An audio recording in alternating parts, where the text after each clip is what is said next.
December 14th, 3:03. This is the last Urban Flood Safety Water Quality District Board meeting of the year. And we're going to call it to order right now. Yay. Yeah, welcome, welcome. Hope your week is going well. Hope you're getting some peace kind of this time of year, and hope your week's been less eventful than mine. Let's do roll call. Wendy? Nancy Hendrickson. I'm here. Steve Fancher. Here. Eric Mueller. Here.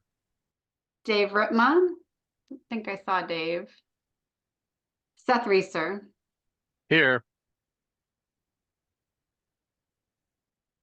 Ashton Simpson is ill. Lori Stegman.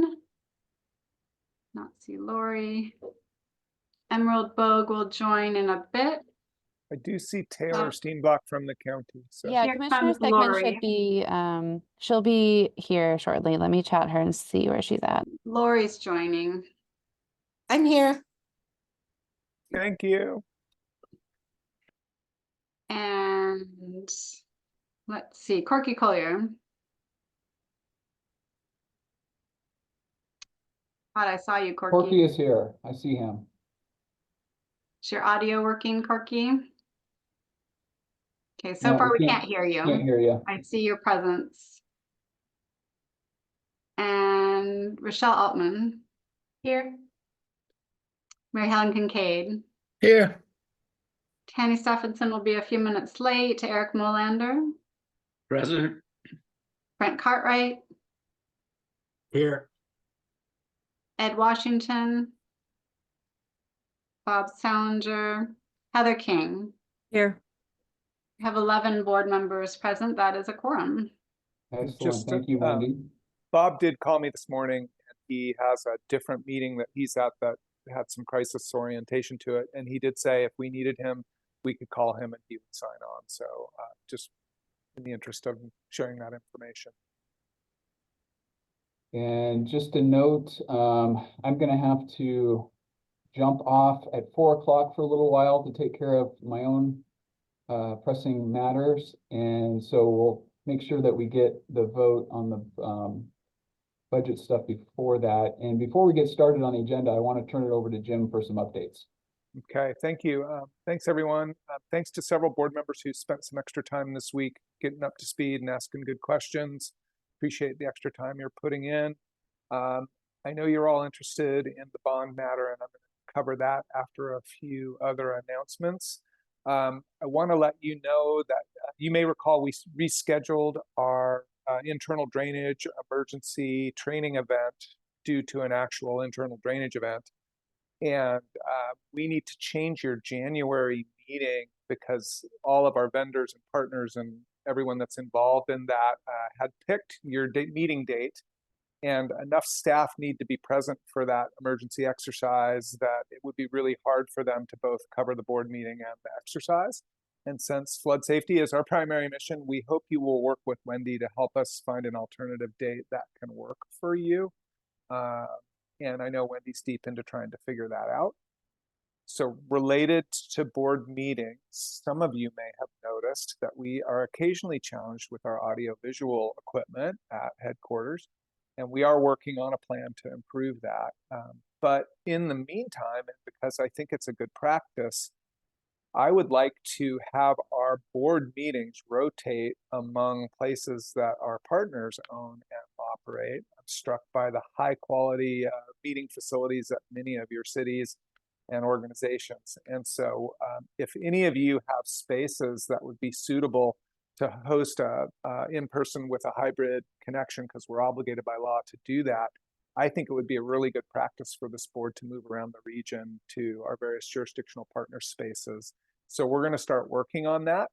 We can always rely on CDD's headquarters, but you'll see some action to try and do that. Want to continue to encourage us to come together in person. So I know for some of you that's impossible or not healthy or wise. So we'll obviously accommodate you. But again, I think it's good to get together. So we'll be working more to provide opportunities to do that. The couple of more minor things before we get to the bond update. Steve has some conflicts in January. So we will be working to maybe pass off some facilitation or chairing opportunities to y'all as we do that, similar to today. And that I've been listening to all of you and talking to a lot of you individually, and it sounds like, well, Steve, I'm going to let the cat out of the bag. You're willing to remain chair, which is really terrific. And I think there seems to be some support for letting Nancy and Tanny rotate, backing up for Steve. So I'm asking you to think about that. And we can talk about that later in the meeting if there's time, or I would ask that you think about that for your January meeting so that we can be clear how we're going to handle the facilitation of the meetings when Steve may not be available. So that's the updates there. Any questions about those things before I talk to you about the current state of play around the GO bond? Not seeing any questions. Okay, Mary Helen. I have a question. I think it was the November meeting suggested hiring a facilitator and run the coordination like Levy Ready Columbia, and spoke with Jules Bailey about how that worked, and he said it worked seamlessly for him for, being the chair, but working with, and then Steve Greenwood wrote the book on cooperative governance or collaborative governance, and Sarah O'Brien works with Steve through his work. So if that can come up when you talk about facilitating, those people that weren't involved in Levy Ready Columbia, I think we've got enough that could speak to how that worked and how it was easier on everybody. And that might help Steve in his role as the chair. He would, I'm just saying this, but you would be the Jules Bailey, the facilitator, but you would have the support of people that do this for a living. So anyway, if you can put that on the discussion items, that'd be great. I think that's a great suggestion, Mary Helen. Thank you. We did do some initial outreach to some of those folks based on your earlier suggestion, and would love to determine if the board wants us to go down that path. We certainly can, and it's available. We also have some existing contracts with people who could potentially help, but I'd like those people to be acceptable to the board. So thank you, Mary Helen. That's a great suggestion. Any other questions on those matters before I jump into the bond? Okay, so most of you, I suspect, are aware that the governor and the Portland Metro Chamber established a downtown Portland task force a number of months ago. That task force created some work groups. A lot of concerned people were involved. They met for several months, and on Monday, the task force released its recommendations. Most of the recommendations deal with homelessness and housing and mental health and drug use and public safety. A lot of really great ideas there. But one of the suggestions or recommendations that came out of that task force was a moratorium on new fees and taxes for 3 years. And that happened on Monday. And it does involve the governor, a very politically active organization in the form of the Portland Metro Chamber. We were not invited to that task force. We had heard rumors that they might be talking about a tax moratorium, but nobody gave us the heads up. And we did have a number of partners who were at that table, but apparently our measure was not elevated. So since that announcement came out, I have been in contact with the executive director and the public affairs director at the chamber. I've also been in touch with multiple people in the governor's office, including her director of state administration and her economic development policy leader. And I guess what I want to tell you is they did ask me to recommend to you to give them a little bit of time to work with us to help educate them on the need for the bond and the process that we've gone through to get here. I want to stress to you that both the chamber and the governor's office said they are both 100% committed to the success of the district, and they recognize that the capital investments that we've identified need to be made, and we need to get on it. So I'm hearing broad support for helping us move forward. And I'm hearing the chamber say they'd like to have more time to work with the state to see if there's additional state revenue that could be dedicated to our projects. And the state seems willing to entertain that conversation. So Wendy is working already to get a meeting, hopefully next week, with the state and the governor's office and potentially some folks from the chamber to see if we can work through some additional state investment. I think it's a good idea to wait till your January meeting because I think there's a really, really decent opportunity. And I've been accused of being naive and all of that. But I think we could end up with a lower bill for our region and an endorsement from the chamber with a little bit of additional work. So I recommend that we take that time and follow up on the offers of help and a need for education from the governor's office and the chamber. You guys can do something different. It's totally okay. But I think we've got some folks who are really anxious to help us figure it out, and they recognize the urgency. The other thing in having these conversations, because I think you all recognize that our legislative modifications create a new fee. And so I did check in with both the chamber and the governor's office on the nature of that new fee. And I have never heard people be so declarative, but they are all in favor of our legislative modifications moving forward. We have more work to do with you all and some of our partners that's teed up to happen. I know in particular we're working with SDIC and Troutdale and some others on some tweaks. But there's broad support for pursuing the changes needed to get our operating revenues in place. So with that, my recommendation to you is to hold for just a minute till January, and I'm happy to try and answer any questions. I think it was Eric and then Nancy. Yeah, Jim, I think I understand what you're saying. My question is, when, what election date would the bond then be recommended to be put on? I have told them that there are cash flow related issues that we would benefit from having a bond election in May. I don't think it's the end of the world if we go in November, but May is much better, and they're working to help us get to the May ballot at this time.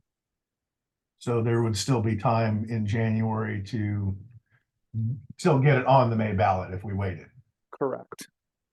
Okay, great. Thank you. You're welcome. And I'm just going to paraphrase what I heard from you, which is even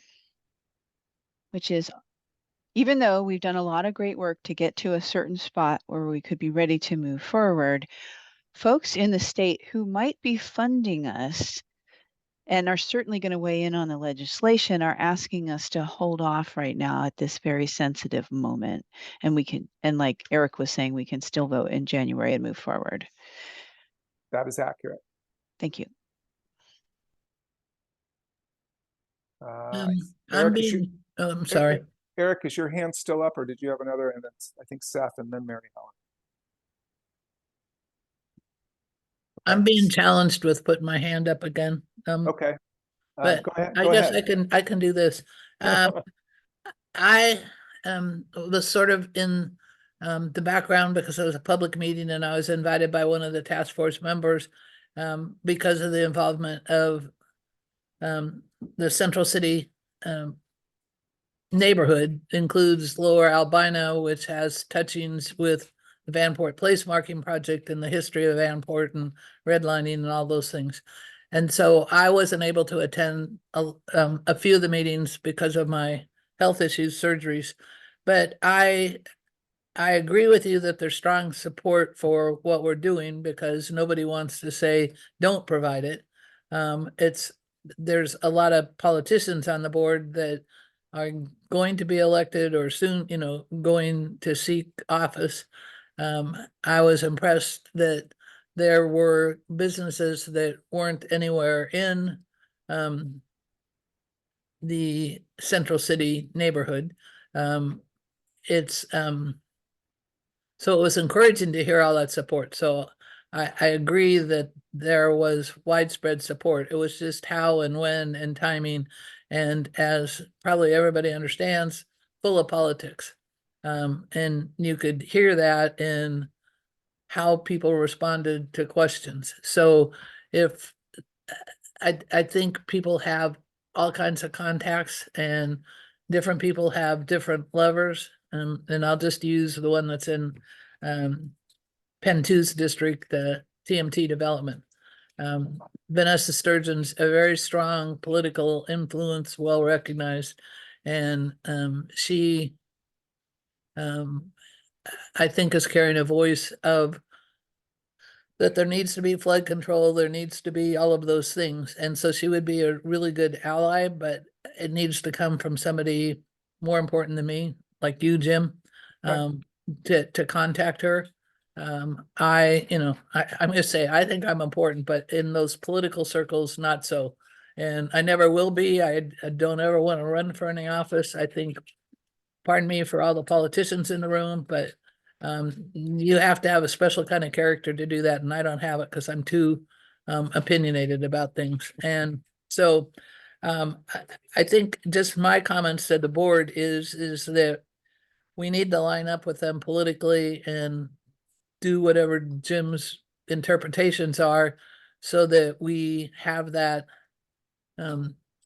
clout. And keep in mind about Lower Albina being a part of more history. And there's John L. Bell, who is a former board member, has a lot of connections there, and Sam Miller, the Northeast. And so I think we need to align with their political connections as well. Thank you.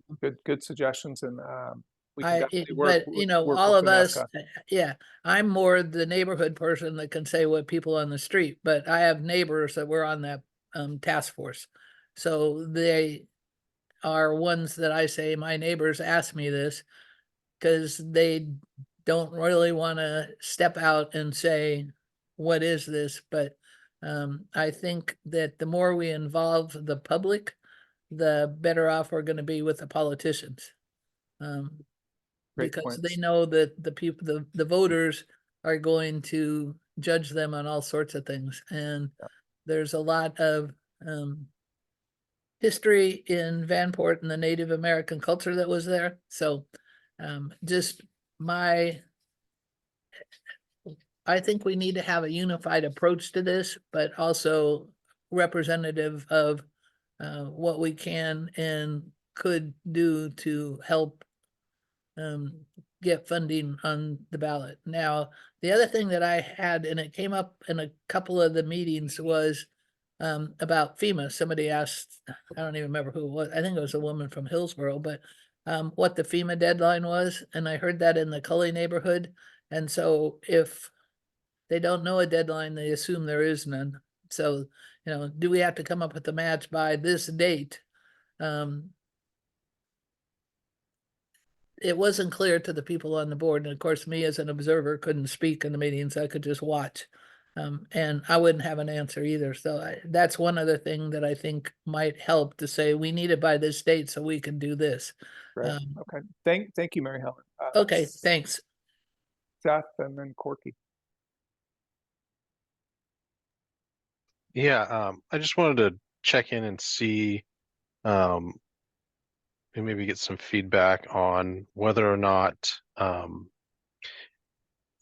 cost that we're proposing was acceptable to the governor. It seems like a lot of the information we've been getting from polling and from the task force is there's a lot of price sensitivity to any tax or fee increases, and we've, over the course of the last year, the bond ask has been growing, not shrinking. And I'm wondering at what point, since we have some additional time before the governor and the task force are looking at how to accommodate this, of maybe putting in coming up with a package if they come back and say, hey, we want to fund this, but we don't think that this level is acceptable. Even if we don't necessarily propose our own number, maybe take a look at the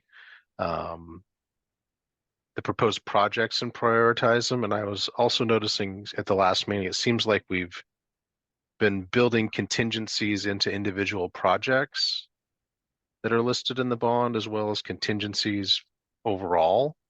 And I'm kind of wondering if, and I haven't seen anything presented on what the overall amount of contingency is, both individual projects and overall is built into the bond level. And because we're going to be faced with this tension of it's more conservative to build in larger contingencies, but that drives up the ask price. And if what we're hearing from the governor and our own polling is that the larger the ask, the harder the lift.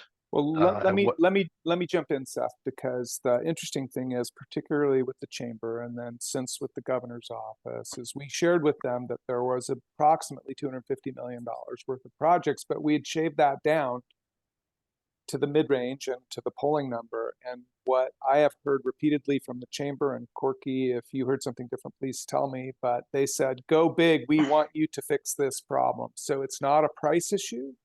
It is a political issue in figuring out how can we distinguish this measure from other measures that they hope will be delayed. They now recognize that we need to move forward and we need to do so expeditiously, and we need all the revenue to fix the system. So it's not a price sensitivity issue. It is a how do we distinguish this measure so that they have a reason to hold back other measures.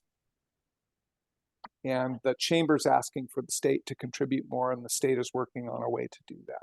So it's a question of more and who, not the amount. Doesn't mean that the amount won't come up later. Staff is working really hard to identify what the actual cash flow needs are in case there's a short-term fix from the state.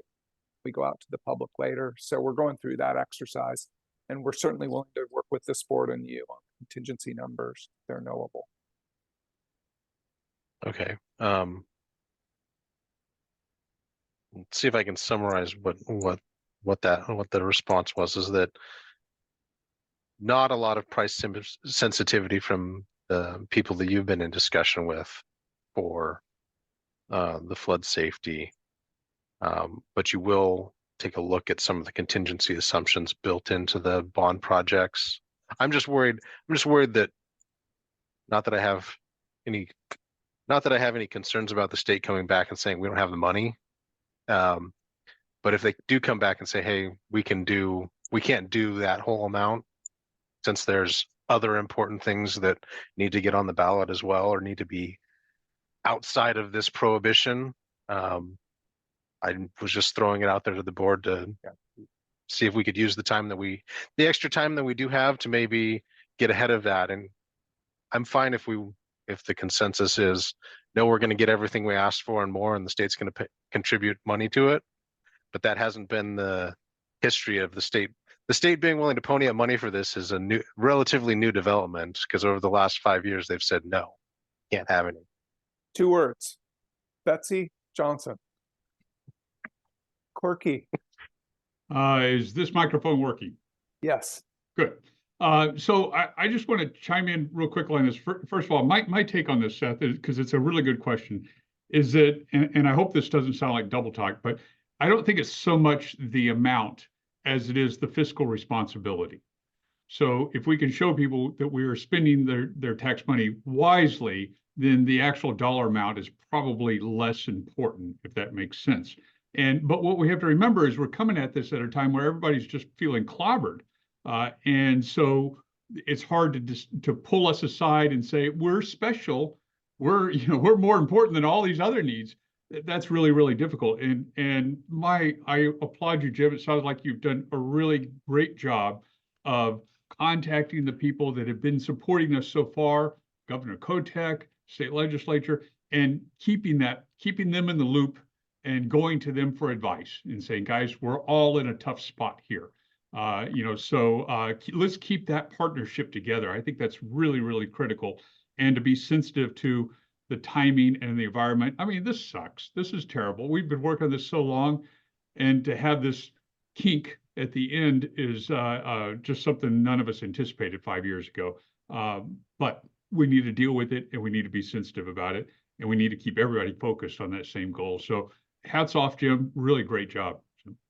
Corky, you've been really helpful with the chamber and others. Thank you. And I do think, Seth, we need to be prepared to answer hard questions about all of the aspects of the projects and the contingencies. So I think we're ready. And if you have specific questions, we're happy to work with you. And again, I know Emerald's asked me to come up with some forecasts in the near term. And so Lori and her team are working on that.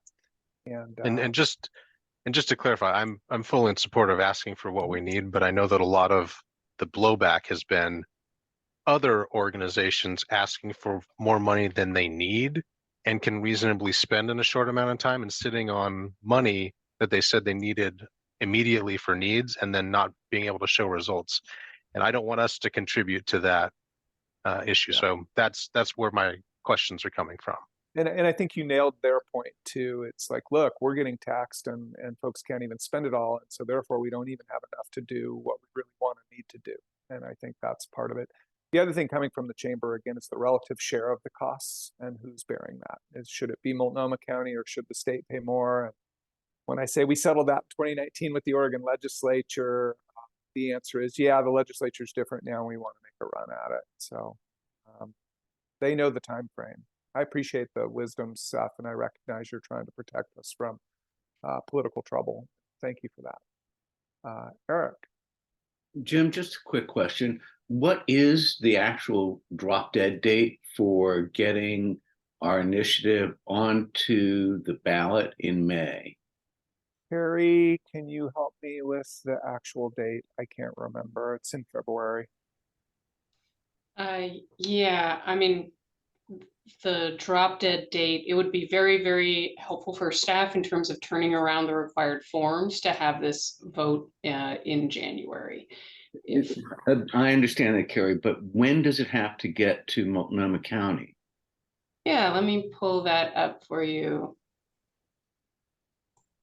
It's a date that I don't have in my head because I truly hope that I'm nowhere near it. But in most cases, Eric, it's a date in February. It's and you gotta so file the paperwork. Allison, do you happen to know? Yeah, 805 is on March 1st. That's the form. That's the first form. Yeah. Okay, so I think that's really helpful because that helps us bound the legislative initiative and everything else that we're doing, because it seems like we really need to get agreement out of the legislature as well by sometime prior to March 1st so that we can get it onto the ballot. Right. Okay, thank you. So we don't need the legislature to do the bond. Correct. Yeah. Any other questions, comments? Brent? Quick question, Jim. Do you have any sense in terms of what sort of contribution would, if it comes to that point, that we could expect from the state? Let me provide a little bit of hearsay, which is the best that I can do. When I chatted with the public affairs director at the chamber, he relayed that his boss, the executive director of the chamber, had talked to the governor's economic development policy manager, and the economic policy director said, you know, what number do you need? And the chamber said, we don't know. And so that's the proposal, to get a meeting together and talk through what's possible from the state and what the chamber might like to see. So I don't know the answer to that. And some of the other topics that have been discussed is go ahead with the bond and make a commitment not to issue all of the debt in one fell swoop, which I think we were already thinking of. So there are some other tools. The state is also looking into, are there mechanisms we could use? And again, I don't know whether there are. Allison may know, to help lower our interest costs and improve our bond rating. And the state's interested, and they're looking at that.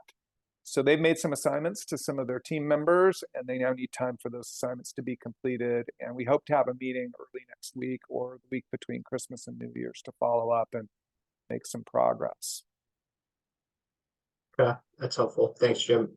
I wish I had more specifics. I just don't. And honestly, we're in the realm of, and this is a public meeting, but at some point, what the chamber and the governor are looking for is a really good reason why they can stand before the public after their announcement and say, this needs to happen anyway, right? And so that's what we're looking for, is some reasoning for the governor to use, some reasoning for the chamber to say, yeah, look, we made a difference and this needs to move.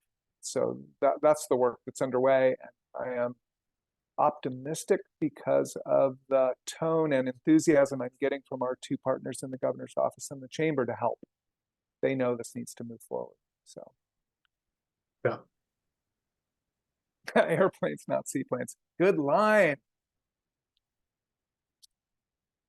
Well, I'll just add really quickly, in talking with some of our neighborhood associations, I'm sure you experienced the same thing. The most prevalent comment I got was, yes, this is really important. We want to do this. It sure would be nice if some of the costs were spread beyond our district boundary because of the significant importance this has for the state. So any state contribution and funding directly addresses that most prevalent comment that I heard out there in the public. So that's great. If there's any chance of that happening, wonderful. And I guess I do want to share with this board, and I think we've alluded to it. I don't know how specific we've been, but Colin and his team and our lobbyist Mark Landauer have already, for the last 2 sessions and in the short session, have already been working to set up a larger capital ask from the state in the long session in 2025. And so this might fold into that effort, and we might have more help from the chamber and the governor in doing that. So we were already setting up, Colin. I don't want to share the ranges that we've been thinking about because they're all so speculative, but significant, I think, would be a fair way to put it. So these efforts may overlap and end up reinforcing each other, which I think would be beneficial to our system and to the district. Or it could all turn to crap. I don't know. I don't think that's going to happen. Technical term. Crap. Yeah. Brent, is your hand still up? No. Okay. Sorry, not supposed to be. So I guess what I want to share with you guys is I regret that this is kind of a last minute jig and jag in our work. I want to thank so many of you for being my counselors when I called to cry and moan and kvetch. We have a really rock solid team who's really good at helping negotiate these little twists and turns. I think you can feel confident that everything we're doing is going to result in lower costs for the community that you guys represent and still get us the level of flood safety we need. So I guess I just want to express optimism. And I want to thank the team for being willing to roll with all these changes. And I want to thank you for your patience as we continue to work through these things. Emerald? I just want to echo that I feel pretty confident that we'll find a way to thread the needle here, but that it's going to take a minute. And that, I was in the Port holds a seat on the chamber's board, as other public organizations do, in a ex officio capacity. We don't vote. But I get to be in some really good conversations. And what I didn't hear was any opposition to what this is about. And not a lot, and really no concern over the amount. It's just the regional context of taxes at this moment. And if any of you were at the business summit on Monday, this was a big theme. Again, just I think the right people are going to be in the right conversations, and I don't know when this is happening over the next coming weeks, but I am optimistic that we'll find a path here, and I think staff is doing a really good job. So thank you. Emerald. And the port is helping too. So we're trying. Yeah. Regrets all, and thank you for your understanding. And I think we're going to land in a decent place, and hopefully it doesn't rain too hard the rest of December. Jim, do you want me to give a small update on the ballot title? Why don't you do it? Okay. So I just wanted to let y'all know that another maybe minor silver lining of our postponement here. Recently, our project team has been submitting some educational materials to the Secretary of State. They do a review called Safe Harbor so that we have education we can use that's verified as impartial and educational post-referral. We thought we might need that language as soon as today. So we've been working with the Secretary of State's office to have some future mailer pieces and website content reviewed and approved by them. And now that we have a little bit more time, we're going to use that information and the Secretary of State's interpretation of impartiality to do another round of review on our ballot title language. We feel really strong about it. We have, as I've mentioned before, had multiple attorneys being reviewing it at every stage for these things, but with a little bit more information, it just lets us do another round of review and try to mitigate and strategize around any risk that our ballot title language may have for challenge, which could really slow us up in the future. So I just wanted to both update that we're prepping that Secretary of State approved language, and then also when this comes back in January, if you see some minor non-substantial linguistic changes, we'll make sure that you have those flagged and know why those came as part of our kind of risk management strategy. That's all. Feels pretty small in the scheme of all the other things that you were talking about, but out of transparency, we wanted to make sure that you knew that was happening. Well, it's pretty cool if you can get safe harbor from the Secretary of State, because it's really a powerful tool in a judicial setting if you have it. So. Mary Helen. I just wanted to comment, and maybe it's common knowledge, but LaBonne Griffin-Fillade lives and knows and has been involved with the Vanport Place Marking Project. Her husband is the former director of North Portland Neighborhood Services, very familiar with the Vanport history.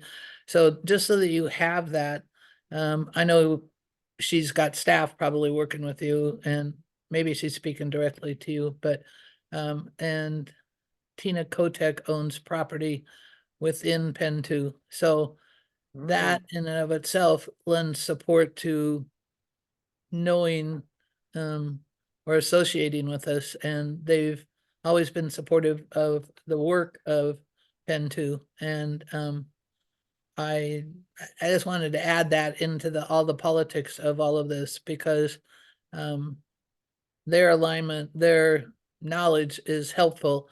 And to go to what Seth was saying, we need to make this believable to the people, because they're the ones that are going to vote. And all the politicians in all the world can say we should do this, but if the people don't know what they're voting for, and they've got the wind behind their back now with politicians saying no new fees, no new taxes, we need to be able to communicate to them why this is so especially important. And having politicians stand out and say it is, I think would be beneficial.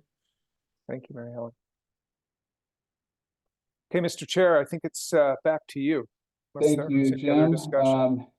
We are going to move on to our first official order of business, which is to approve the minutes from our November meeting. Those are in your board packet. Hope you had a chance to take a look, and I am open to a motion to approve those minutes.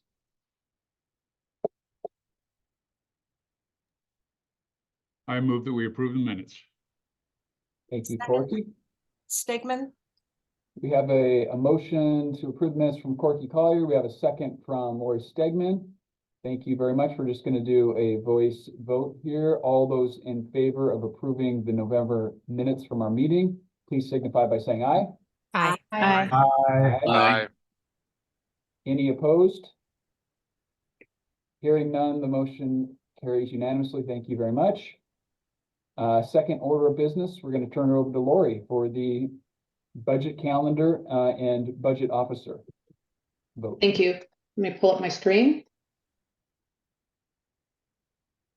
So in your packet today, you have information and a resolution to appoint budget officer and to approve the budget calendar. I just wanted to walk you real quick through a couple of slides from last time, just as a reminder. We are looking right now at two different budget versions for the urban district. We've got option A, which is that option if the legislative changes do pass in March. That would be full operations for the urban district, which is estimated at $16.7 million. Option B, the legislative changes are delayed to the next session. We would continue with our legacy district operations for another year, and the budget estimate for the urban district would be $1.2 million. So if you recall, because we have this kind of timing issue when we take a look at the budget calendar, it is tight. So we are starting with our individual presentations today on topics that are of key impact to the consolidated budget. Then that is the assessment revenue, but I did want to be very transparent with you about how tight this timeline is. I'll walk you through it. So January 18th, or I think the timing of that meeting may be changing a little bit, but in January, we're going to take a look at the current year forecast. Then we've got the proposed budget coming out on April 18th. That will be sent to the board no later than April 11th. If I can get it done sooner, I'll get it out to you sooner because I know you don't have a lot of time to review it. If it's that consolidated budget, it's going to be a book that's about 150 pages long. And I will make sure to point you to the key pages so that you can see the information that you need to review. Any budget changes will need to be proposed by the board at this meeting to allow me to update that budget and send it to you by April 24th, so that you can approve the budget on May 1st. By May 5th, I have to get the approved budget document to TSCC. They'll get me questions from their commissioners by May 29th so that we can have our TSCC hearing on June 5th. And then we're scheduled to adopt the budget on June 20th. So this budget calendar, as well as the resolution appointing me as your budget officer, are in your packet. And I'm just looking today for your approval of that. Thank you, Lori. Let's see here. So just to point you in the right direction, you've got starting on page 15 of the board packet. Let's see here. Clicking there myself. You have Lori's memo with the language for staff recommended board action, which would be to move to approve resolution 2023-12-02, appointing Lori Baker as budget officer for fiscal year 2024-25 pursuant to ORS 294.331, and approve the budget calendar documented in this memo and select a budget committee chair. So are we looking to approve the resolution first and then move on to discussion around the budget committee chair? Is that how we want to attack this? Mr. Chair, I would move approval of resolution 2023-1202 of the Urban Flood Safety Water Quality District appointing a budget officer for fiscal year 24-25, page 19 of the packet. Second. Thank you, Eric. We have a motion. We have a second from Tanny. Let's have discussion on the motion. I see Eric Molander, your hand is up. Actually, Mr. Chair, I'm going to hold my question until we have a chance to talk about how we manage option B. It's not germane to today's discussion. Thanks, Eric. Okay, so we do have a motion on the table right now from Eric Mueller. We have a second from Tanny Staffinson to approve the resolution as I previously read. Let's go through a roll call vote, Wendy. Nancy Hendrickson. Yep. Steve Fancher. Yes. Eric Mueller. Yes. Dave Ritma. Yes. Seth Reeser. Yes. Lori Stegman. Yes. Emerald Bogue. Yes. Corky Collier. Yes. Rochelle Altman. Yes. Mary Helen Kincaid. Yes. Tanny Staffinson. Yes. Eric Molander. Aye. Brent Cartwright. Yes. Heather King. Yes.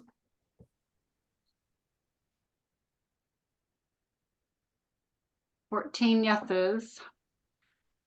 So the motion carries unanimously. Thank you all. we're gonna move on now to the Budget Committee Chair. And I would open it up to nominations for that task. Mr. Chair, I believe our current or expiring chairmanship of Mr. Stephenson would be a great one to continue. So I would nominate Tanny Stephenson to continue as our Budget Committee Chairman. Thank you, Eric. I I'm gonna second that. Okay, I'll let you second that, Eric. I was gonna do it myself, but I will allow you to take that second. So we have a motion from Eric Mueller to appoint Tanny Stephenson as the fiscal year 2024-25 Budget Committee Chair. We have a second from Eric Molander. I think we can just do a voice vote on this. All Mr. those Chair, in- Yep. I didn't ask whether Tanny was willing to serve. I'm Oh, just well, then I should ask assuming for that he is. discussion on the motion, and we should probably, during that, ask Tanny if he's willing to serve. So discussion on the motion, Tanny? It's an honor to serve, sir. Okay. Anybody else? Discussion? Not hearing any. All those in favor, please signify by saying aye. Aye. Aye. Any opposed? Hearing none, the motion carries unanimously. Thank you. Congratulations, Tanny. And thank you for being willing to serve in that role as usual. Let's see here.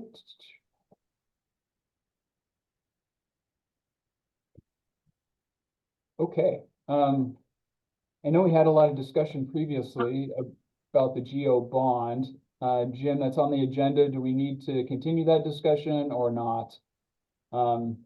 Always open for discussion, but I don't know that there's a lot we're going to solve today, but happy to answer more questions or engage in conversation or let the board discuss this among themselves. Wendy?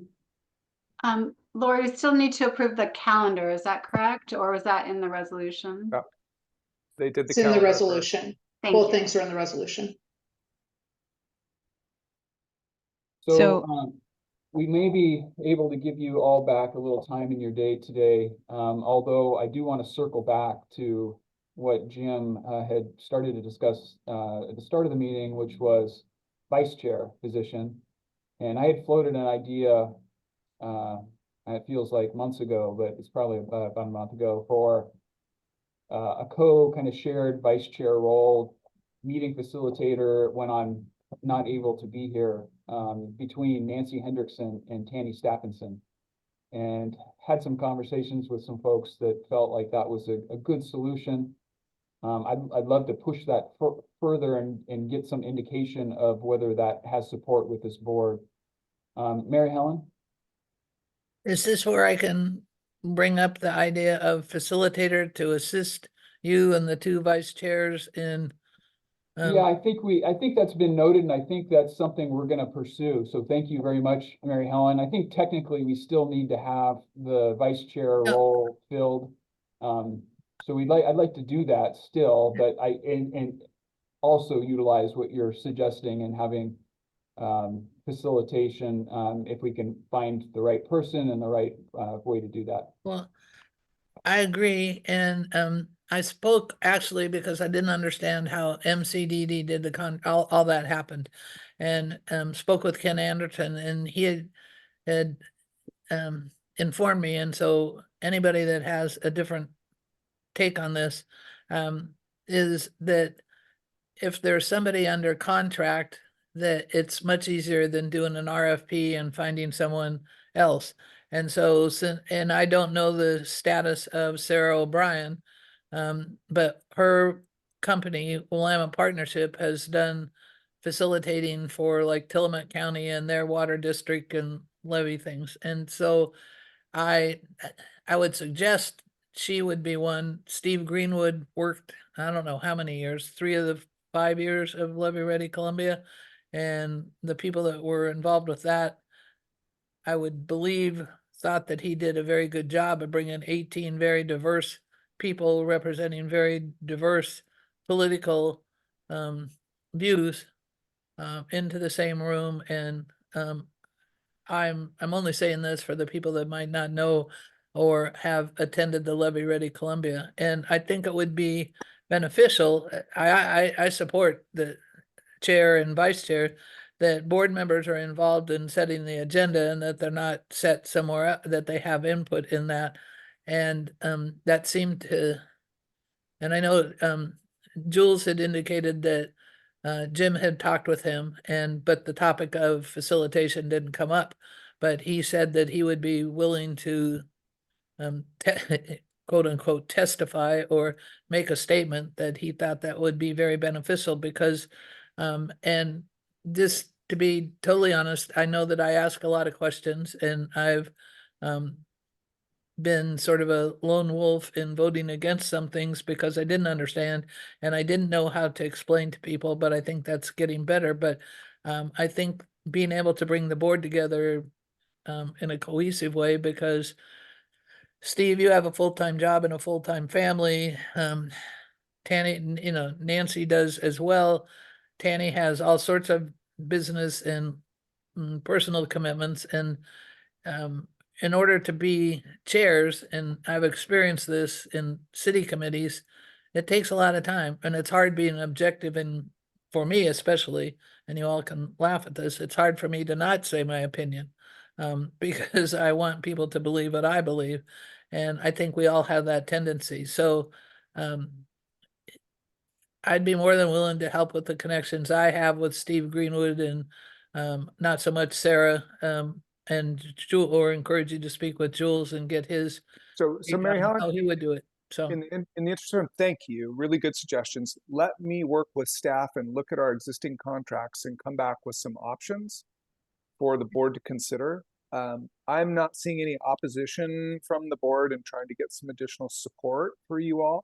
So I hear that as very clear direction that we should bring you guys some options. And so let me endeavor to do that ideally by the end of January, but it might be your meeting in February or your work session in February. well, and it will take time, but those would be two people that have done similar kinds of things. And since, and I don't know their schedules, they might not even say yes, who knows? I mean, And so I yeah. think that's part of the staff work that we'll do.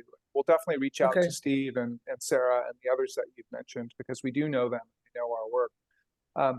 I do want to share, Mr. Chair, that I'm not sure you effectively approved the budget calendar. And so I'm going to need you guys to either amend your previous adoption of the resolution or do a separate one that approves the budget calendar as documented in the memo in your board packet. And I apologize for With one that. correction, which is that the January board meeting has moved to the 23rd. And so we need to just have a motion to approve the calendar with the adjustment of the January board meeting to the 23rd. So just to make this easy for folks, could I have a volunteer to type into the chat what the recommended motion should be, just so we're covering our bases? And then I'll have somebody make the motion. But, Move adoption of the budget calendar in the board packet with the change that the January meeting will be held on the 23rd. So moved. Okay, as long as that passes muster, Jim provided the language, Eric moved. So for that seconded. language. We got a second from Corky. Any discussion on the motion? Is there any confusion out there?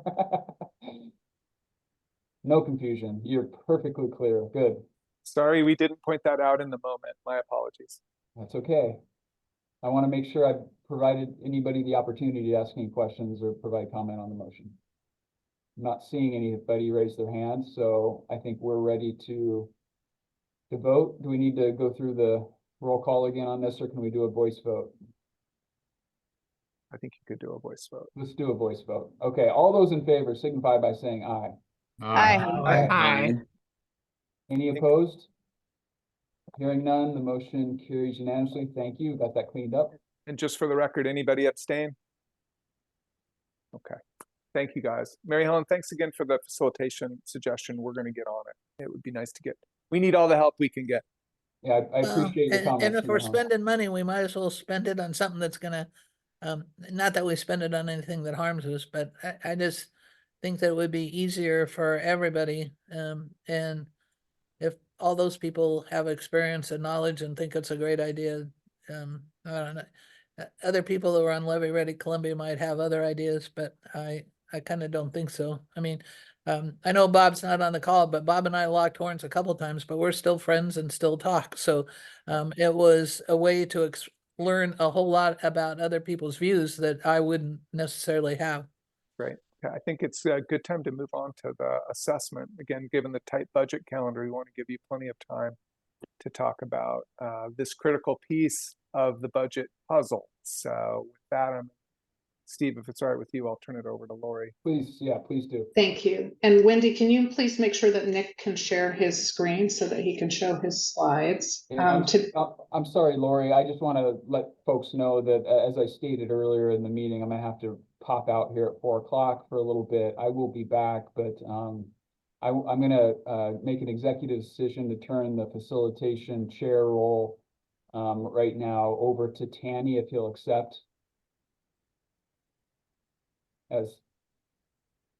Yes, sir. Okay, thank you, Tanny, and I will be back. Thank you all. Okay. Okay, I'm just gonna start real quick here and then I'll hand it over to you, Nick. Today, we're going to be looking at the latest projections for the urban district assessment revenues. As we discussed in our last meeting, this is the first of several topics we'll be reviewing with you as part of the development of the fiscal year 24-25 budget for the consolidated district, which will move forward upon legislative approval. Multnomah County has provided us with updated data for the current fiscal year, and we asked Nick Popenook of Tiberius Solutions to update our revenue estimates and provide you with that information. So he is here today. Once Nick has reviewed his assessment updates, I will be providing you with some information on assessment rate increases and the related impact on flood safety benefit fees. We will be providing time for the board members to have questions and discussion and are requesting board direction on assessment rate increase to include in the budget for fiscal year 24-25. I do want to acknowledge the board member concerns mentioned in the last meeting with regard to assessment rate increases less than 10%. We're providing you with those versions today. These three versions today, no increase, 5% and 10%. Under your direction, we can include a higher rate increase than 10% in the budget. And that is the feedback that we're looking for today, is what rate increase would you like for us to include in the budget? At this point, I'm going to hand things over to Nick so that he can review with you the assessment data. Nick? All right, thank you, Lori. I think most folks on this board are familiar with me from past financial analyses that I've conducted for the different districts. Today, as a financial consultant, sometimes the most exciting presentations are the ones with the most boring numbers. And I think that's the case today. We're looking at how these assessments might change under the new methodology of joining all the districts together with a shared methodology, and how with some relatively modest increases in those rates, 5%, 10%, what might that look like to the individual property tax payers, the customers within the drainage districts? What might that look like in terms of impacts for compression to the overlapping taxing districts? And we see a whole lot of these slides here that are going to show not very much impact from these different scenarios that we're looking at. I'm going to start with some of the key points that we're going to be showing over the course of this presentation. So we'll provide more information on each of these as we go along. The new district assessments would result in a small shift from MCDD to the other legacy districts. So currently MCDD is assessing their customers at a little bit of a higher level than the other drainage districts. And when everybody's pooled together into one pot and that gets leveled out across everybody, that does shift some of that burden from properties within MCDD to properties in the other districts. In terms of compression loss, the total compression losses for district assessments would be relatively small, looking at around 12% of the taxes extended. But a big chunk of that is for government properties that have an approach through a service fee agreement where the district could be made whole from those compression losses. And so if you're only looking at non-governmental customers, you're looking at around 5% of taxes extended that are lost to compression. MCDD's compression losses would be lower than the other districts just due to the types of properties that they have, though in large part that does have to do with the government properties. And when you wind up setting those government properties aside, if they are negotiated with a service fee agreement, and you're looking just at the private properties, you see fairly consistent compression losses across the board.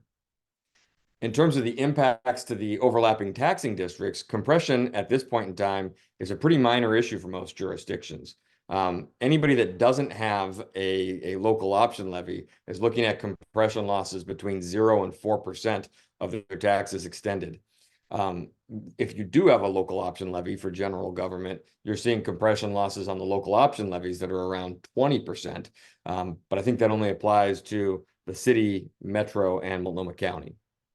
When we look at what would happen if you not only Hey, Nick, just real quick, there are 7 cities, so that would be the city of Portland, just to distinguish among all of our awesome cities in the district. Thank you. Yeah, absolutely. Sorry about that. When we look at what would happen if we were to increase the amount of the assessments by 5% or 10%, in terms of how would that impact the overlapping taxing districts, we see less than 1 percentage point increase in compression losses for every district. And for most districts, the impact is measured in 1/10 of 1% compression losses. And then the last, in terms of what would have happened to a typical property, would they see any significant change in their tax bill? And on that front, there's a little over 4,000 properties that are inside the service area here that we're talking about, subject to these assessments. And of those 4,000 properties, only about 10% would see an increase in their tax bill greater than 1%. And no non-governmental properties would experience compression losses above 10%. There's technically maybe 10 or 11 properties that do see a assessment level of that much. Those are all direct bill customers at this point in time, that are the property owners associations, the common areas within condo buildings and that sort of thing. So very small impacts on individual property taxpayers' bills. This first slide is fairly simple. We're just looking at what were to happen. The first column is the actual amount of taxes, assessments imposed for each of the drainage districts in the current year.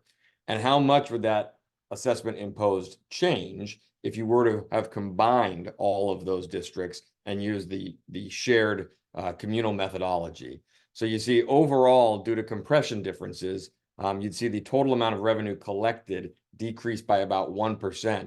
And for the individual drainage districts, you see everything is within 1 to 2 to 3%.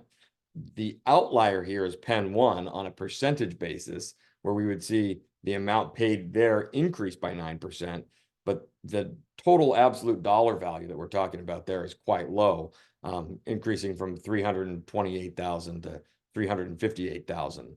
So, that's what you would expect to see, really.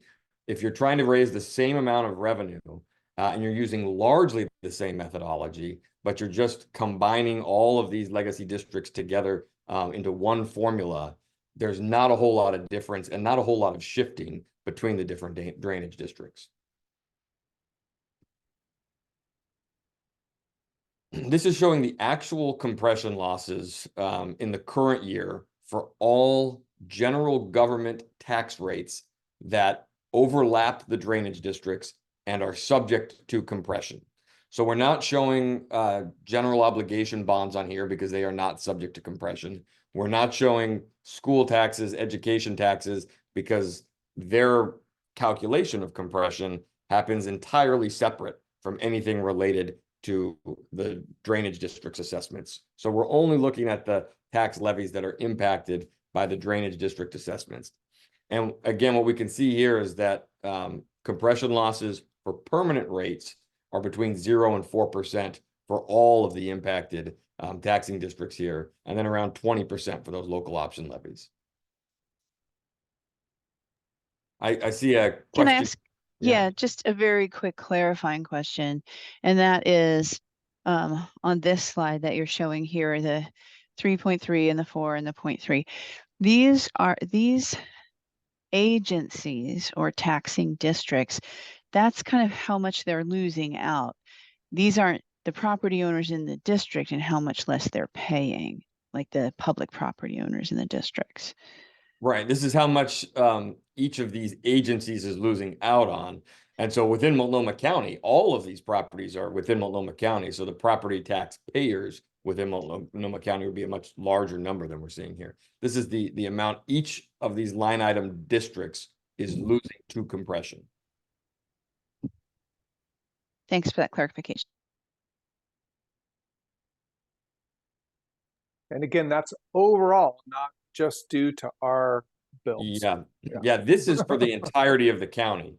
So this is much larger than the 4,000 some odd properties that we're looking at within the managed floodplain. We'll have a slide later on that shows just the amount of compression for that collection of 4,000 properties that is impacted by each of these jurisdictions.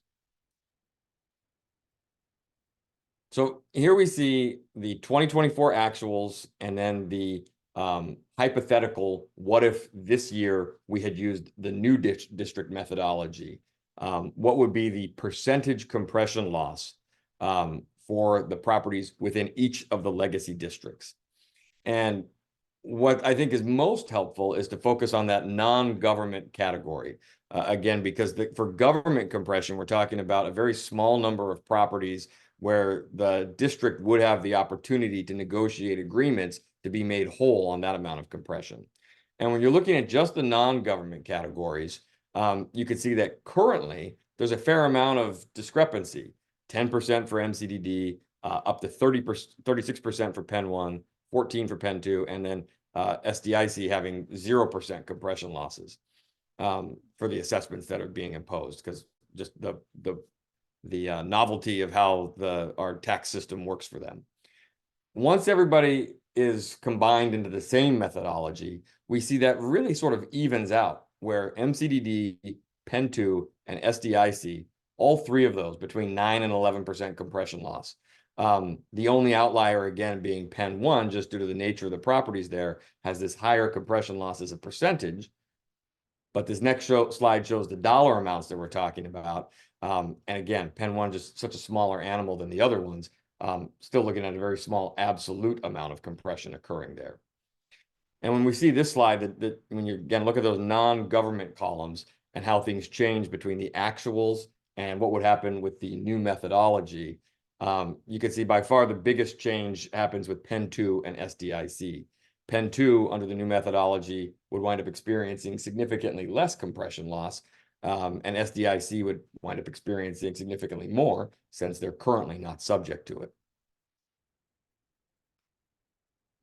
In terms of who experiences this compression, there's a little over $1 million of compression that we're forecasting. Over half of that is for those government clients and that government customers, and that really does hit home the importance. If you are going to be reliant on these assessments, negotiating some sort of a service fee agreement with those public sector properties so that you can be made whole from them.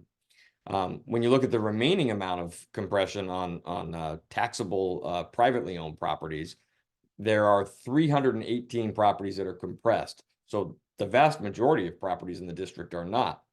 And of those 318 compressed properties, over half of the compression comes from just 10 accounts. So there really are just 10 properties in the drainage districts that are privately owned that are generating the bulk of the compression that we're looking at. And those compression losses that we're looking at on those 10 properties, those tend to be golf courses, for example, really large lot properties with really low value of improvements. And that's why we're seeing so much compression on them.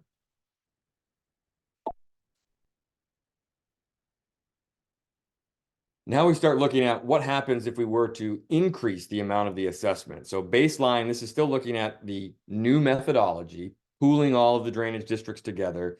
Here's how much compression loss we are seeing for the properties within each of these districts. This combines the government and non-government. So, you know, maybe I could run another version of this table for if folks are interested that looks only at the non-government properties. But what we're really interested in here is the difference. How much does this increase if you increase your assessment amount? And we see very small increases here. You know, 10% increase in the amount of your assessments leads to a 0.4% increase in the amount of compression loss experienced by these properties. And that holds true really when you look at all of the drainage districts. We're talking about fractions of a percent increase in the amount of compression if you were to do a 10% increase in the amount of your assessments.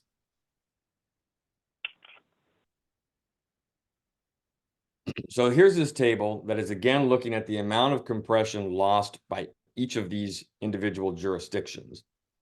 But this is now looking only at the property taxes paid for the properties within the managed floodplain. So those 4,000 and some odd properties that we're talking about.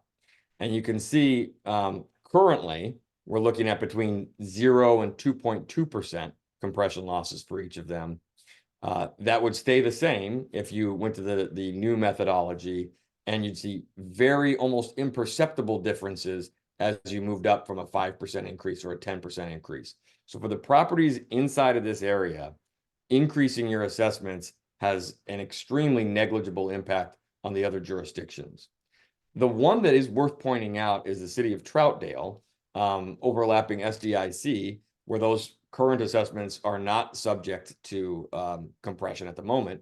And with this new methodology, it would become subject to compression, and that would wind up having an impact on the city, where it goes from, I think, compression in the current fiscal year is $116 in total, which doesn't even register on the percents that we're looking at here. But that would increase to up to around 1% compression losses under this situation. So that is something of note.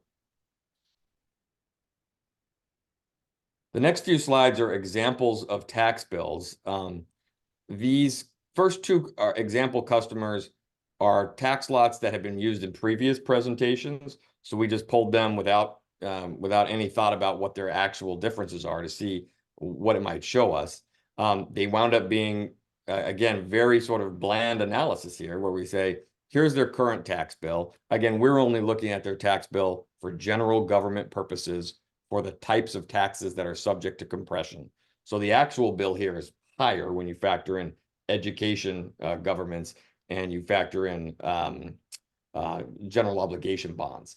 But if this particular residential example, under the new methodology, you would see that the assessment for the district went up by $16. Well, when you're looking at total tax bills that are measured over $5,000, a $16 increase, we're talking about a fraction of a percent. So a negligible impact on the overall tax bill for someone a customer in this position. This again is an example of an industrial property. The numbers are all higher, but it's the same story where we're looking at a fraction of a percentage increase in their overall tax bill that comes from this change in methodology. These were both, again, limited amount of information that we could pull from these random examples. So we intentionally chose this next property because it is experiencing a substantial amount of compression to see if this told us anything different. So this is a property that's experiencing so much compression that it winds up not paying a dime of its local option levies. Those are all compressed to zero. There's $9,000 of taxes imposed and $9,000 of compression gone from this property for the city of Portland's local option levy. Again, with this new switch in methodology, the impact is imperceptible when you're looking at the total amount of the bill here. $24,600 of compression, $116,000 of taxes imposed. The change in methodology from your assessments, again, these are just examples, but when we look across the board at these 4,000 properties, we are not seeing significant changes from this proposed methodology change. So again, this is just reiterating those same key points that we had at the beginning of the presentation. The new district assessment approach would result in a small shift in the total amount of taxes being generated from MCDD to the other legacy districts. The total compression losses for the district assessments would be relatively small, 12%, but even less, around 5%, if you account for a service fee agreement with government properties. This third bullet point about MCDD experiencing lower compression losses, that's only true when you're looking at the general government properties and the non-government properties. I think really most of these districts are going to be about the same once you take into account that service fee agreement. And the compression really does look like it's a minor issue for most of the jurisdictions overlapping this. The local option levies certainly are taking a significant hit from compression losses, but permanent rate levies for general government have very low levels of compression loss. And all the scenarios we evaluated from an assessment perspective don't change that.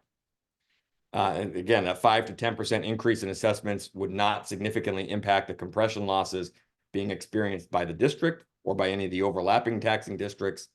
And these typical properties would not see a significant change in their tax bill.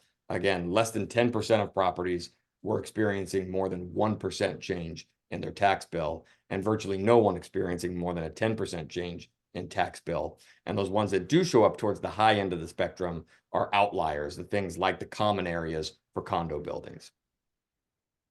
So that's the end of that technical analysis to sort of set the stage for Lori's discussion item here. But I'm here for any questions that folks might have. Yeah, how about before we go back to Lori, questions for Nick? Again, I don't have my hand. I can't figure out how to raise it. So it's Mary Helen. Can you explain in layman's terms compression and how and why that happens? Yes. So compression losses happen because in the 90s, voters approved a limit on the amount of taxes that any property could pay, $10 per thousand of real market value for general government and $5 per thousand for education. So there's a limit to how much any property can pay, but our actual tax rates are higher than that. And there's a discrepancy between our rates and those thresholds because the compression limits are based on our real market values and the tax rates are imposed on our assessed values. And there's a huge difference between those two figures for most properties these days. Across the county on average, most homes have an assessed value that's down around 30 or 40% of its real market value. So anyways, we've had voters approve tax rates that keep going above and beyond these thresholds. And for most properties, they can continue to pay it because they have such a wide gap between their real market value and their assessed value. But for some properties that don't have much of a gap between their real market value and assessed value, these high tax rates get imposed and they wind up exceeding those $10 per thousand thresholds. And that means you have to reduce everybody's taxes proportionately until they get underneath that $10 cap. Okay. Because I was asked a question and I told them to call MCDD about compression because two identical houses that, I'm in a land development where there's identical houses everywhere. One sold just recently, 3 years ago. The other one bought the home when it was built in 1999. And their compression rates are greatly different, but they didn't know why or how. And I was at a loss. So that helps. But is that measure 40 or I forget the measure number? Measure 5 was the initial 5, one. yeah. And when you look at individual properties, our property tax system is inherently unequal. And there are certain properties that look identical and have extremely different tax treatments. And that's a much bigger issue than anything that the district is wrestling with. It's sort of a fundamental flaw in Oregon's property tax system. Okay, then one other question.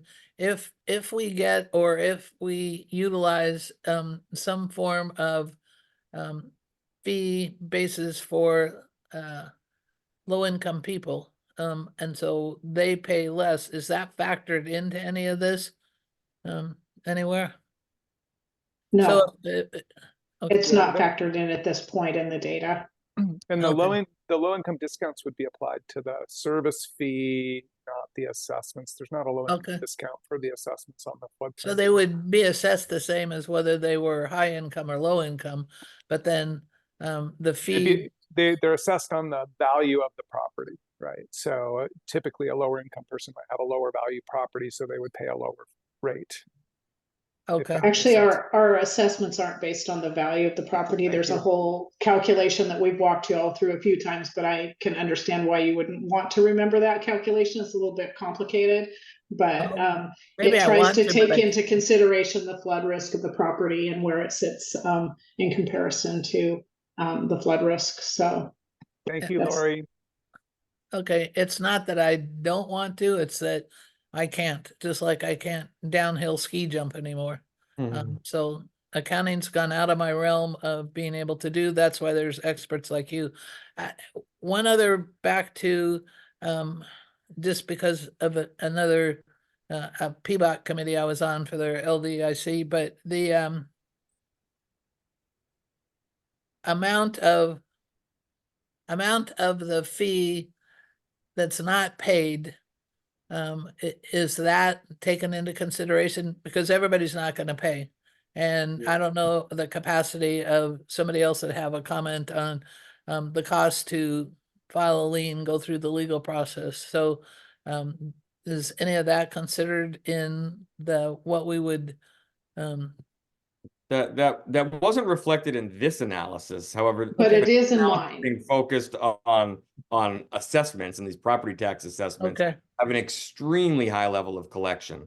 It's something like 98% are paid on time each year, and that other 2% are almost always collected in full eventually. So our property tax system is perhaps the most effective source of revenue when it comes to collecting 100% of those taxes. Okay.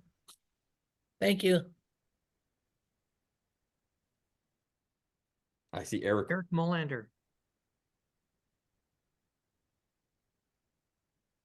I think you're on mute. You're on mute, Eric. Sorry. There we go. Nick or Lori, if you could do me a favor and send me the actual calculation of the assessment under this new postalized rate for all of the districts, and then what it is for Penn 2 currently, I would greatly appreciate it. Absolutely. I will warn you, they are very large files. So I'll probably send you a link to download them, and then let me know if you want any help navigating them, because these are big files for sure. So. Eric, did you want the assessment methodology, or did you want the actual data? I think you maybe wanted the calculation factor, not necessarily the data, but I was looking for the calculation. So if this is, as Lori says, a function of the flood risk zone times X plus Z times the percent of impermeable surface, whatever that is. Yeah, I can send you the calculation. It's the MCDD methodology that we're using for all of this analysis, but yes, I can send that to you, Eric. We have a memo. We have a memo that walks through that. Right, and plus the Penn 2. Correct. Got it. Thank you. Thank you, Eric. And I Any other think I saw questions? Councilor Rittma has his hand up. Oh, sorry. Are we gonna receive the presentation, a copy, or could we please? It was in your packet. It was. Oh, Yes. thank you. Any other questions before we go back to Lori? Okay, go ahead, Lori. You're back up. Thank you. Lori, I'm going to hop off now to go pick up some kids from daycare, but if there's any other compression related questions that come up, just email me and I'll respond as quick as I can. Thank you, Nick. I really appreciate your help with this. Thanks, everyone. Bye. All right, so now we're going to take a look at the varying assessment revenues at that 0, 5, and 10% increase and see how those numbers factor into the revenue received and the impact on the flood safety benefit fee. So just a quick reminder about our revenue sources for fiscal year 24-25. We'll have two main sources of revenue: property assessments for properties in the managed floodplain, and the flood safety benefit fee that is district-wide. Here, we're taking the imposed assessments that you reviewed with Nick and calculating the resulting revenues for each rate increase. So Mary Helen, this is what you were asking about if we took into consideration collections.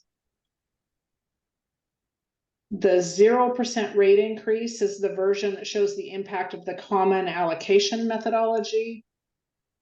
Here we have an imposed assessment of $8.8 million. If you recall from our previous discussions, we need to take an adjustment for discounts provided to property owners who pay their bill to the county by November 15th. This discount provided by the county is 3%. Additionally, there are some owners who do not pay their bills by the 15th, and we're factoring in an additional 1% reduction for collections in the first year the tax is imposed. For each of the levels of rate increase, we're factoring in an $85,000 prior year collection and interest number based upon historical experience. So like Nick was talking about, even if people don't pay their taxes by the time they're due, we do continue to collect on those taxes. A lot of that transfer happens if the property sells, but also the owners will work to pay off those tax bills. And so we continue to get tax collections even after the year that those assessments are imposed. So for a 0 rate increase, this gives us $8.5 million in revenue collections. And for a 5% increase, we have $8.9 million in revenue. And for a 10% increase, we have $9.3 million in revenue. So a 10% rate increase provides $795,000 in revenue. And if you recall, a 20% rate increase gives us an additional, I'm getting some feedback, you get an additional $750,000 in revenue on top of the 795 for a total of $1.5 million at a 20% rate increase. This slide shows the breakdown of district revenues for each of the rate scenarios. So at 10%, we have that $9.3 million in assessment collections. We have government service arrangements of $840,000. We have other revenue such as interest earnings of $200,000, which brings us to that flood safety benefit fee of $6.3 million. That's a number that should be familiar. That hasn't changed from the last analysis that we performed. So this brings us to our total operating revenue of $16.6 million. This chart shows the allocation of the flood safety benefit fee at each of the assessment rate levels allocated by population. So if you look at that final column, there's the 10% with $5 million coming from the city of Portland. If we do a 0% rate increase, then we would need to collect $5.8 million from the city of Portland. So you can see the impact on that flood safety benefit fee at the varying levels of rate increase. This chart shows the allocation of revenues by city under the 10% assessment rate increase scenario.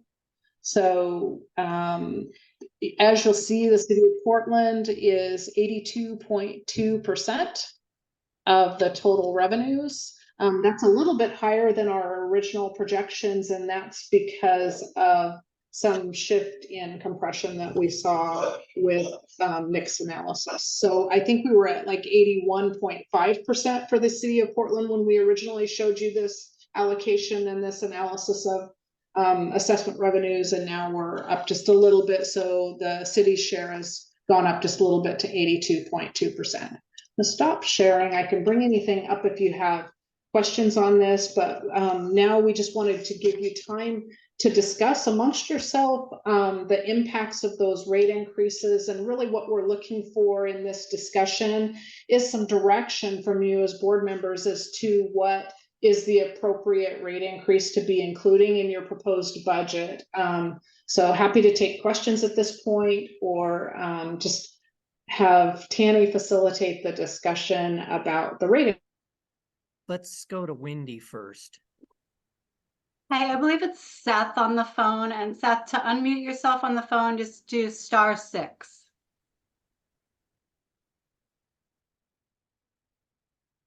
Can you hear me now? Yes. Oh, great.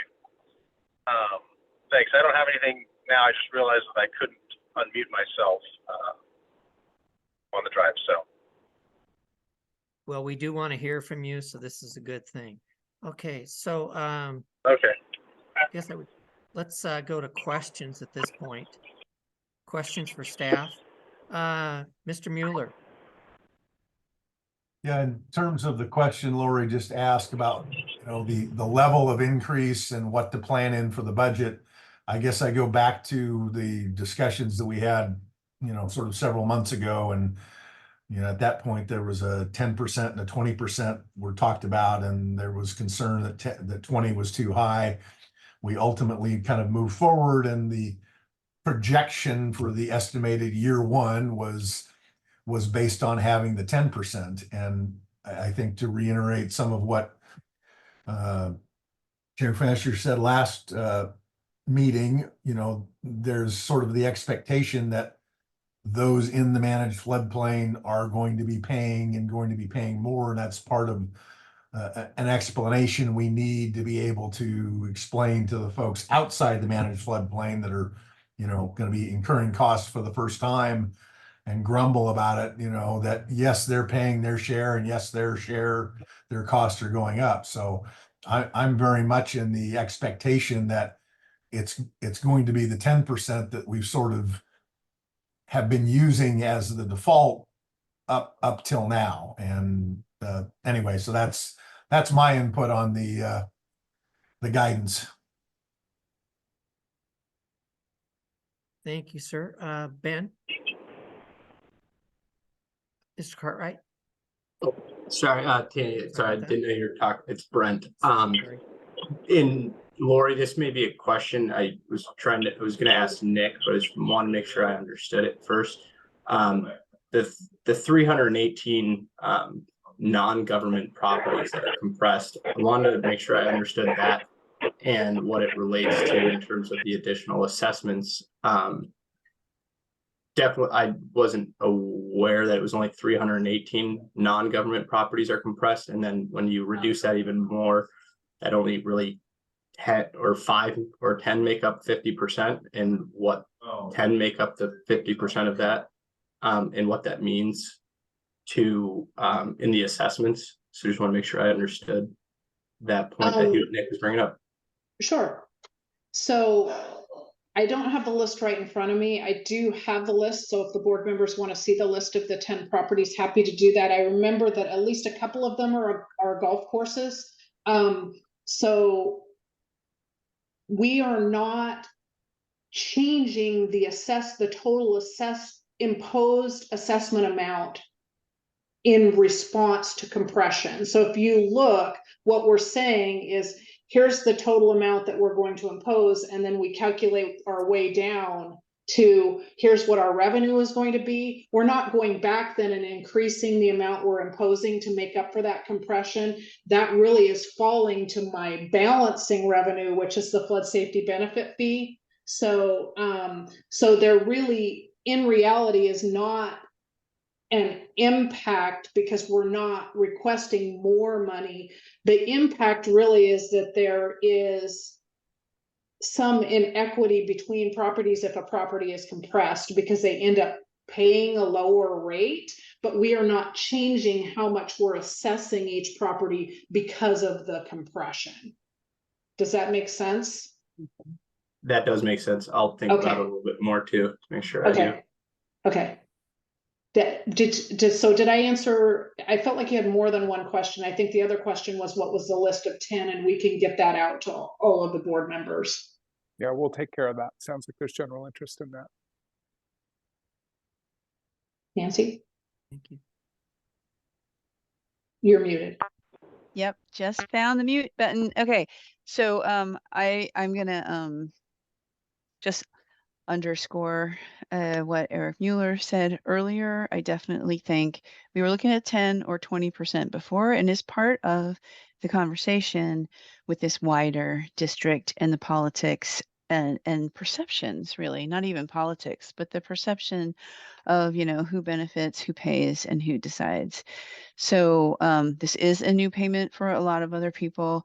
And there's I don't know how to say this. So in a politer way, so I'm just going to say it. So there is, when it comes to perception and how much people are paying, and if they've been paying already or if they are paying new, this is a new fee tax for other parts of the district. We've been working on this for years. We're trying to come up with something that's fairly fair. We can't really count like the last 100 years and sort of like tot it up. It is moving forward.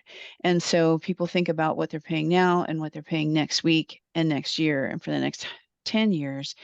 And so I think that it makes sense to have like, it's kind of a leap of a show of good faith that you're doing either 10 or 20%. You're certainly not doing 0, although that's a really useful calculation, so we can see just the difference between district to district and consolidating. That's super useful calculation.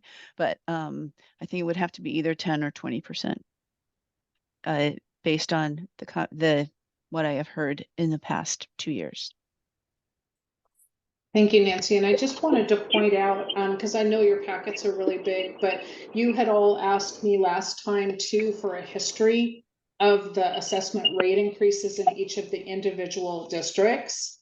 And I have included that in your packet so that you can see each of the individual districts for the past 11 years, which is what I could find, what the rate increases have been for each individual district. You'll see that the average increase for SDIC is higher because they had 3 years where they had higher than 50% increases in their assessments. But on average for MCDD Pen 1 and Pen 2, they're seeing between 7.75% and 9.1% in increase per year over those 11 years, with some ups and downs depending on the year. And for SDIC, that because of those 3 years of 50%, they're showing a little over 17% on average per year in increases in rate. So that information is in your packet, so available for you to take a look at. Do you mind if we go to Seth? I believe he's been trying to speak, but he can't raise his hand. Sorry about that. Go ahead, Seth. Thank you, Mr. Chair. My only comment is I think one of my concerns that I've had since I've been on the board is finding out how much for the new district, how much people within the existing legacy districts would be paying both for operating and capital, and who people outside the districts, how much they'd be paying in the new setup. And so I think until we know what that looks like holistically, it's hard to have a conversation or to provide direction to staff on which way we should go, because we don't know what the overall impacts are going to be. The second point, and this is something that my city manager brought up, is the last time he had gotten briefed, he had thought he was looking at the 20% scenario, and so he had asked kind of how the board had moved off of that. And I tried explaining I don't think they've moved off of that. I think that the staff recommendation, what's been presented, has shifted from 20% to 10%, and that it was still going to be a conversation had by the board to provide direction. So I wanted to clarify that as well, since that was his only question based on the last briefing. That's correct, and I appreciate the question, Seth. I did get, I just recently, within the last day or so, got information on assessed value for properties within each city partner area, as well as the legacy districts. Nick was having a little bit of trouble with their model in getting me those numbers, so I do have those numbers, and we'll be sending out to the board members the annual impact of that 14 cents per thousand of value, because now I have those assessed values, but it's going to take me a day or so to pull that together. I'll probably work on it over the weekend. I've been also reviewing audit reports for all of these districts in the last week as well. So I've been spread a little bit thin. So I apologize for not getting that information out. But I do have those assessed values and can provide you by city location what that cost is going to be. But for individual properties, it's 14 cents per thousand of assessed value on the capital geo bond side. And then you saw the sample properties and the changes in the impacts that individual properties are seeing in Nick's presentation. Thank you, Lori. Corky? I want to follow up real quickly on Nancy's point, because she makes a very good point that we can't, it's going to kind of fall flat if we say, oh, but look, these legacy districts have been paying into this for 100 years. We are looking forward at the same time. And so this is more of a question than is a statement. So, but at the same time, and I think I'm the one that asked Lori to come up with to give us some historical context. In the past 10 years, we're looking at a near doubling of rates and a tripling of rates in SDIC over a 10-year period. I think that's an important part of the message to people is, yes, we've struggled and we've been paying a lot more every year. And I think that helps people understand why we're going to a larger tax base. But again, that's more of a question than it is, because Nancy, you make a very, very good point. And so I'm struggling with this. If anybody has suggestions on what works, I would love to hear it. Chair Fancher? Thanks, Danny. And I apologize. It looks like I'm in a witness protection program. My light's not working to illuminate my face, which is probably better for all of you. But I just, just a little historical context and maybe our effort. And again, this is Gresham's perspective. I don't fault anybody for representing their constituency in this area. And we're talking about real costs and who's going to pay. So I get it. But our perspective, and I think those of maybe some of the other cities, when we were first coming together to solve this issue, we were really trying to figure out how to pay these big, massive capital costs. At that time, way back when, we weren't even talking about operational cost increases so much. Our assumption was the operational stuff was still going to be borne by those that are managed in the, have land in the managed floodplain, but we were going to spread these costs of the capital projects through a bond to everybody in the region. That's how everyone was going to pay and share these costs. But we were okay with that because that was going to go to the vote of the people, right? Like the folks in Gresham that are out, majority of Gresham is way outside of this managed floodplain. Wood Village is outside of this floodplain completely.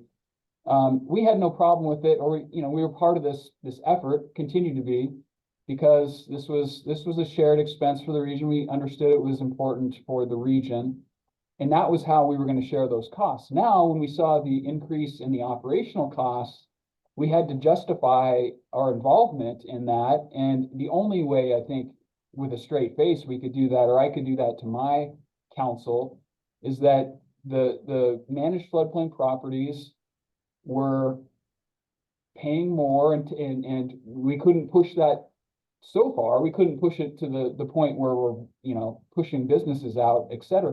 But to get everyone else to share and take up the entire increase after year one of operational outside of the managed floodplain from just a political, just a fairness argument, it just doesn't work for us. We have to see an increase within the managed floodplain, within the properties that are benefiting directly, in order to justify our involvement. I mean, this could, I don't want to overplay this by any means, but this could collapse politically for us if this does not happen. I just want to make that clear. Thank you. Thank you, sir. Corky? Yeah, Steve, thanks. And I guess my question back to you is, I think we're definitely talking about an increase. In my mind, we're choosing between 10% and 20%, 20% being rather daunting. Is that make sense to you, Steve? I mean, if- Yeah, I think we could support 10%. I'm talking for myself. I mean, I could go to my council and they could shoot me down, but I think where I started to get alarmed was when I started seeing 0% or something below 10%. I think at a 10%, at least we can say, at least I can say to the rest of the folks outside the managed floodplain, look, I know we're going to increase your stormwater rate by 10%, or we're going to create this new fee and it feels like a 10% increase on your stormwater rate. But guess what? The people in the managed floodplain are paying that also on top of, you know, it helps us justify it. Yeah. Mr. Molander? Yes, I'm in assent with Corky. I think a 10% fee increase is just about where we should end up. But at the same time, I'm just wondering if we've got any additional room in our other income line, our other revenue line. Back in November of 2022, you had sent us a 10-year history. And one of the bullet points was that service contract revenue, stormwater fees had gone from 0.6 million to 2.6 million. Now we're only looking for about $840,000 worth of government service fees. Have we eliminated the stormwater management fees? No, we haven't. They're between $600,000 and $700,000, and that contract is something that we actually met with the city today to talk about, trying to figure out how we can continue that, and that is really the service contract that we're talking about for making up the compression on the city of Portland properties. So that hasn't gone away. The 2.6 million, I think, includes other capital support or other support that we've received from the city in Pen 1 over the years, because the stormwater fees have always been around $600,000 or $700,000. They haven't been in the millions. Okay, so at some point when we compare 22-23 actual to our budget, I'll come back to that and just want to understand with you why it is the same or less, but I'm certain there's a reasonable explanation. Sure. Okay. I just want to comment. I agree with an increase, but to say that, you know, these people aren't going to be paying more probably wouldn't be completely accurate, because they are going to get hit with the bond. They're going to get hit with the service fee. So all of these people that have been paying will be paying more money regardless of what happens to any increase that they receive. Okay, and with that, are there any other questions for Lori? Does anybody else have a direction they would like to share with the staff on the percentage that we should be contemplating as we build your proposed budget? I'm gonna go out on a limb here. I'm hearing 10% is probably okay, and you guys still get to vote on the budget, and we're gonna try and make it as tight as possible. You can change your minds later. I'm not asking you to vote today. Okay. That's kind of what I was hearing. But, you know, like, we've thrown out 5 and we've thrown out 20, and 10 seems to be where people can live with it. Well, and Member Molander and others have asked some additional questions that I think will inform their thinking about how they ultimately want to vote. But for the purposes of developing the next steps of the draft budget, I see a couple of hands up. Yep. Just trying to clarify our window of guidance here. Well, let's see if we can do that a little bit. Mary Helen? My window of guidance is kind of foggy, but I agree with what Tanny says, that we don't have to take credit or responsibility or blame for fees, but being able to recognize to the public that this is just not going to be and the 10% seems real amounts that we've passed in the legacy districts in years past, but not recognizing, and I don't know, maybe Nancy can answer this, the effect of the changes in the offsite stormwater fee collection, if that will increase in payments to the drainage districts, or how that's calculated, because people see stormwater, people see stormwater and they don't really care who's, from my interaction with several neighborhood groups, they see, well, my stormwater fee is, and they're talking about their water bill. And then somebody owns property and gets a property tax appraisal. They see stormwater and says, well, no, mine comes from the city, it's property tax. So I don't know if that can be part of any community engagement that say, we know that these things will affect you. And I don't know if there's an easy way to explain it, but I think Tanny's point that predominantly people think stormwater, think drainage district, and think that that's where their money's going. So we're going to take the blame for everybody's increase. Is kind of the sense that I've gotten. I think one of the people at that Cully neighborhood kind of said that, well, who else charging us for stormwater? The more community events we have, like Bike the Levee, where we have that opportunity to just give that information out or acknowledge it or explain it, I think would be beneficial to the public information and acceptance. Okay. All right, Mr. Cartwright. This is not as much of this is more of a question to the board. It's just, and it's piggybacking off of the question that Jim has. And from my perspective, this is the first board that I've been on. I've always had, or I've had trouble so far since being on the board in terms of, there's always the question from the staff of looking for a direction from us. And so asking the rest of the board what that means in terms of, are we supposed to be unified as a board in terms of what direction we want them to take? Or is it something where we can each have individual directions or asks from them? So was just hoping to look to you guys for a point of understanding on that.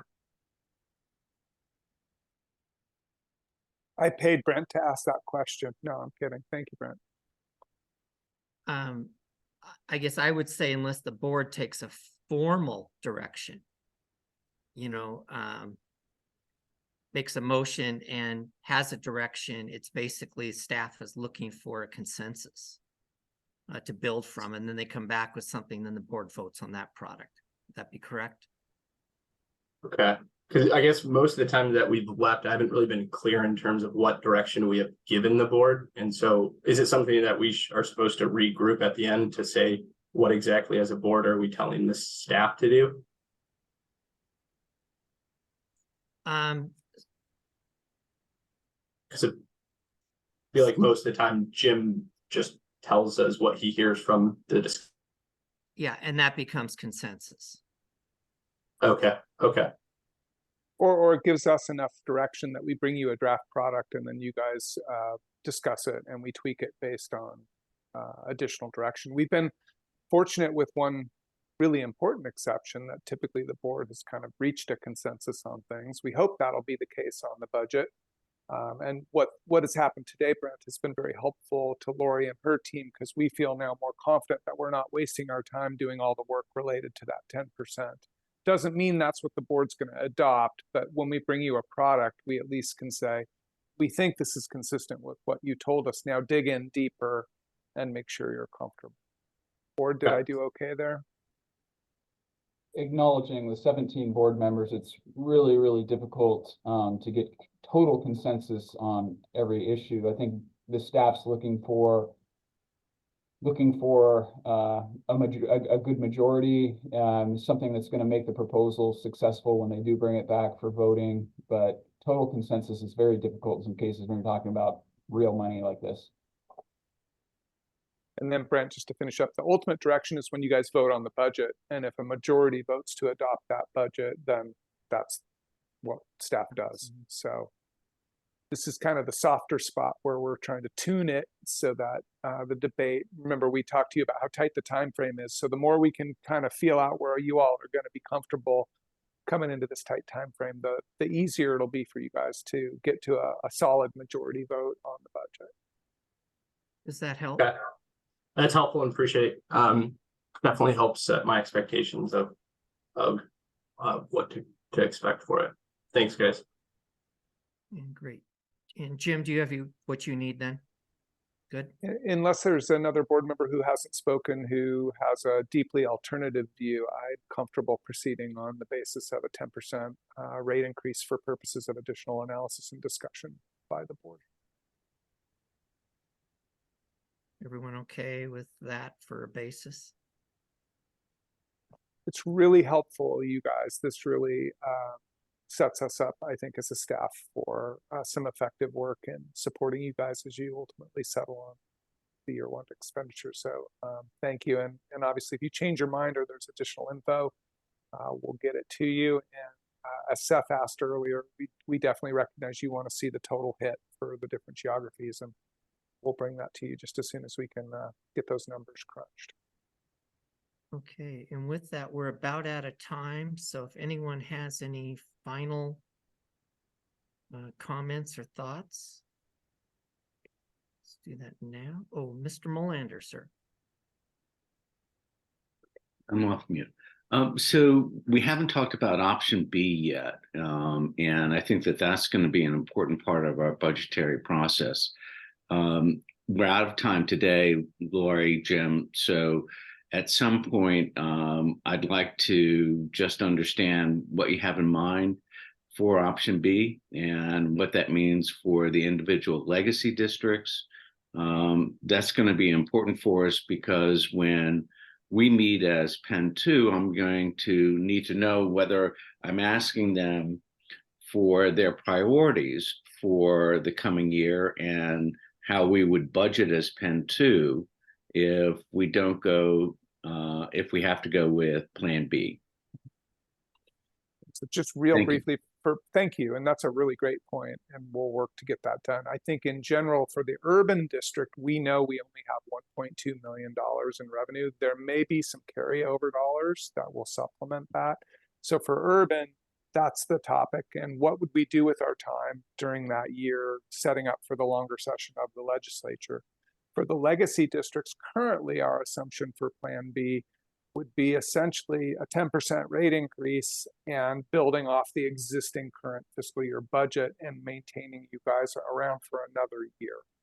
And then within each of the districts, obviously you have authority to either do a bigger rate increase or lesser or more to capital or something else. So that's the rough outline and more to come.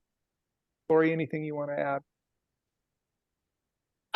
Yeah, in January, we'll be taking a look at the forecast for the urban districts. So you'll be able to see whether there are any carry forward dollars and how we're doing in comparison to budget for the current year, where we're projecting. We've got staff are working on those projections right now. I'm supposed to get everybody's file by 5 p.m. tomorrow, so I can work on it this weekend and get it all pulled together so we can get the packet out to you so you can see what the forecast looks like. So that's coming up, as well as those other topics that we need to take a look at for the urban budget. So when we take a look at the forecast, Eric, that would be a good time for us also to discuss if we're at that limited budget for the urban district, what does that start to look like? Our staff will be working on budgets starting in January. I didn't want to overlap them between forecasting and budgeting because that gets a little bit confusing. So we'll have a better feel then in January and February as to where we're landing if we do those status quo budgets. And we've also had our second capital committee meeting today and started to do some real serious capital planning for each of the individual districts and what projects are going to need to happen, whether we get the legislative approval or not. So we've got some projects that are already underway and some that need to be done in the upcoming year. So that information all is going to feed into our budget processes as well. Thank you, Lori. Mr. Mueller. Yeah, I just wanted to put Jim and Wendy on the spot from the standpoint. I thought I heard some comment that the January meeting had been rescheduled to the 23rd. Did I hear that correctly? That's the current goal, but I don't know that it's been locked down. Okay, We're, that was we're all. looking at a couple different times on the 23rd. Eric, thanks for your question. And we'll have to reschedule the format. So just give us a couple days to finalize all those dates. And thank you for working on this so we can do our emergency drill. It's, let's just say, a high priority for us to practice what we're going to do in an internal flood event. Appreciate If you. anyone does have a conflict on the 23rd, if you could let me know, I would appreciate it. Great. Thank you, Wendy. Okay, if anyone doesn't have anything else, I would entertain a motion to adjourn. I move to adjourn. So moved. So seconded. Okay, we have a motion by Nancy Hendrickson, seconded by Steve Fancher to adjourn. All those in favor? Aye.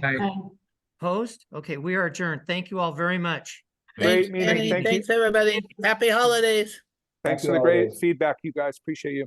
Thank you. No, they didn't decide. There was a good presentation.